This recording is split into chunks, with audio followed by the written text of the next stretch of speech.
ઘરમાં કાપડ પર કેવી રીતના સેટ કરવાના તેની રીત. સૌથી પહેલાં આપણે કટોરીવાળા ફરમાને સેટ કરીએ કાપડ ઉપર. પાછળનો ભાગ છે, યોગનો ભાગ જે છે તેને આપણે પહેલાં સેટ કરી દેવાનો આવી રીતના. પછી આ કટોરીને આપણે હંમેશા ક્રોસમાં સેટ કરવાની છે. એને સીધી સેટ નહીં કરવાની, ક્રોસમાં હંમેશા સેટ કરવાની કટોરીને. અને બેલ્ટને આવી રીતના આડો જ ગોઠવવાનો રહેશે. બાહીને તમારે લાંબી કરવી હોય, ટૂંકી કરવી હોય તો કરી શકો છો. તમે આવી રીતના બાહીને સેટ કરી દેવાની. પછી આ ટક્સવાળા ફરમાં છે.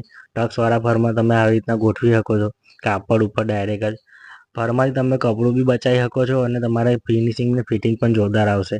દરેક નિશાન અંદર પાડેલા જ છે. એવી જ રીતના આપણે પ્રિન્સેસ કટમાં પણ જોઈ લઈએ. પ્રિન્સેસ કટને કેવી રીતના કાપડ પર ગોઠવવા છે ફરમાં. આવી રીતના તમે ગોઠવી શકો છો, અથવા તો પાછળ કરવા હોય તો બી તમે આ રીતના તમે ગોઠવી શકો છો પ્રિન્સેસ કટને. વધારેમાં વધારે પ્રિન્સેસ કટ પાછળ હોય છે વધારે એટલામાં. ફરમાં મંગાવવા માટે ઓનલાઈન ક્લાસ કરવા માટે સ્ક્રીન પર આપેલા નંબર પરથી વોટ્સઅપ મેસેજ કરો.